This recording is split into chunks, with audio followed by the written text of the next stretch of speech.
नमस्कार साथियों, अभी हाल ही में आपने एक न्यूज़ देखी होगी कि बिहार में एसआईआर वेरिफिकेशन के दौरान लाखों नागरिकों का नाम वोटर लिस्ट से काटा गया। तो अब मैं आपको बता दूं कि बिहार में ये प्रक्रिया पूरी होने वाली है लगभग, लेकिन अब ये पूरे देश में लागू करने पर विचार कर रहा है सुप्रीम कोर्ट। और आपसे कौन से दस्तावेज मांगे जा सकते हैं उसके बारे में आज इस वीडियो में हम डिस्कस करेंगे। वीडियो काफ़ी ज़्यादा इन्फॉर्मेटिव है, इसलिए इसको पूरा जरूर देखिएगा ताकि आप भी ज़रूरत पड़ने पर वो दस्तावेज प्रस्तुत कर सकें। तो चलिए बिना किसी देरी के अपनी इस वीडियो को स्टार्ट करते हैं। सबसे पहले यहाँ पर आप लोग देख सकते हैं लिखा हुआ है सुप्रीम कोर्ट और इलेक्शन कमीशन का नया आदेश। यानी सुप्रीम कोर्ट ने एक अहम आदेश दिया है जिसमें एसआईआर यानी स्पेशल इंटेंसिव रिवीजन को पूरे भारत में लागू करने की पहल की जा रही है।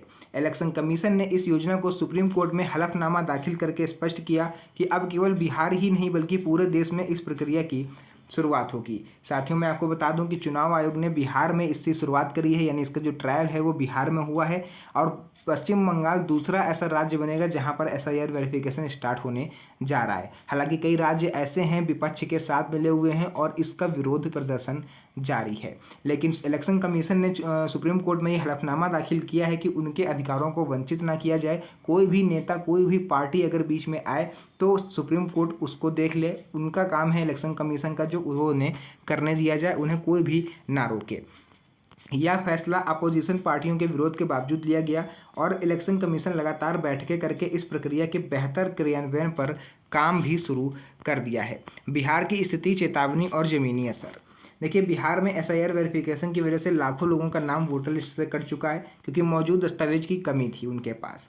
यह उदाहरण देश भर के नागरिकों के लिए एक चेतावनी जैसा रहने वाला है कि दस्तावेजों में अगर आपने लापरवाही की तो आपकी नागरिकता और चुनावी अधिकार को खतरे में डाला जा सकता है।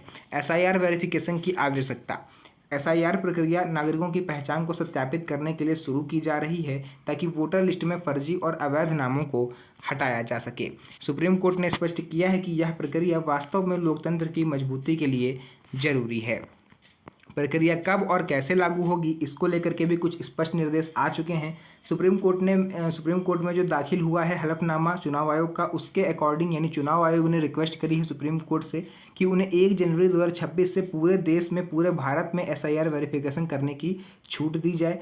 इलेक्शन कमीशन ने यह भी कहा है कि उन्होंने लगभग 50% तैयारियां पूरी कर ली हैं। राज्यों में बैठकें चल रही हैं, बातचीत करी जा रही है वहाँ के मुख्यमंत्रियों से और बिहार के बाद पश्चिम बंगाल दूसरा ऐसा राज्य बनेगा जहाँ इस प्रक्रिया की शुरुआत होने जा रही है।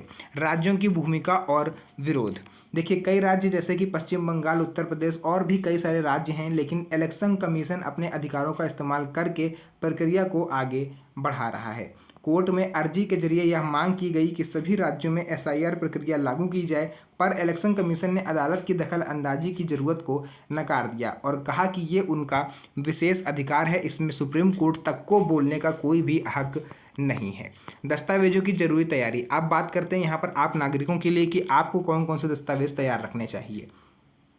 आम नागरिकों को सिर्फ Aadhaar card, PAN card, ration card होने से एसआईआर वेरिफिकेशन नहीं होगा। उन्हें पासपोर्ट, जन्म प्रमाण पत्र, मकान की रजिस्ट्री आदि भी रखने जरूरी हैं। बिहार में मांगे गए दस्तावेज अन्य राज्य में भी मांगे जाएं, ये कोई कंफर्म नहीं है। राज्य के अनुसार दस्तावेजों की डिमांड अलग अलग हो सकती है।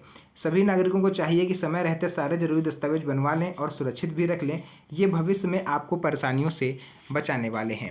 एसआईआर के नियम और अधिकार। इलेक्शन कमीशन ने हलफनामे में ये साफ लिखा है कि उनका संविधान के तहत एसआईआर प्रक्रिया करवाना अधिकार है। किस तरह करवाना है, कैसे करवाना है, ये भी उनका विशेष अधिकार है और ये आयोग तय करेगा, ना कि सुप्रीम कोर्ट। सुप्रीम कोर्ट से उन्होंने अपील की है कि वे इस प्रक्रिया में किसी भी तरह की बाधा न डालें। वोटर लिस्ट की पारदर्शिता बनाए रखना और चुनाव संपन्न कराना भी इलेक्शन कमीशन की जिम्मेदारी है और उसे ये अधिकार संविधान की तरफ से मिले हुए हैं। आधार कार्ड और अन्य दस्तावेज भ्रम क्या है और सच्चाई क्या है। सुप्रीम कोर्ट ने आधार कार्ड को लेकर भी कई बार सुनवाई की है, लेकिन एसआईआर वेरिफिकेशन में केवल आधार कार्ड ही काफ़ी नहीं होगा। मतलब आधार कार्ड आप दिखा सकते हो लेकिन साथ में आपको कोई और दस्तावेज दिखाना होगा। अगर किसी के पास केवल आधार, पैन या राशन कार्ड है तो अन्य जरूरी दस्तावेज नहीं है तो भी उन्हें तुरंत जन्म प्रमाण पत्र, पासपोर्ट आदि बनवा लेने चाहिए। नागरिकों के लिए संदेश और सलाह। अगर सभी नागरिक समय रहते तैयारी कर लेते हैं तो भविष्य में आने वाली मुश्किलों का सामना उन्हें नहीं करना पड़ेगा। मौका हाथ से जाता है तो आपको पछतावा होगा, इसलिए अभी से सारे दस्तावेज आप तैयार रखें, अपडेट रखें और कोई भी कमी हो तो उसे पूरा ज़रूर कर लें। तो साथियों, मेरी आप लोग से रिक्वेस्ट रहेगी कि ये वीडियो अगर आप तक पहुँची है तो इसे अपने अपने यार दोस्तों तक भी शेयर करिए, ताकि उन्हें भी इस चीज़ के बारे में पता चल पाए और वे भी समय से पहले अवेयर हो पाएँ। तो जो भी जानकारी थी मैंने आपको बता दी है। वीडियो पसंद आई है तो वीडियो को लाइक करके चैनल को सब्सक्राइब जरूर करें, क्योंकि इस तरह की वीडियोस आपको यहाँ पर मिलती रहती है। तो मिलेंगे आप सभी से नेक्स्ट वीडियो में एक और अच्छी इंटरेस्टिंग मज़ेदार वीडियो के साथ। तब तक के लिए धन्यवाद। जय हिंद।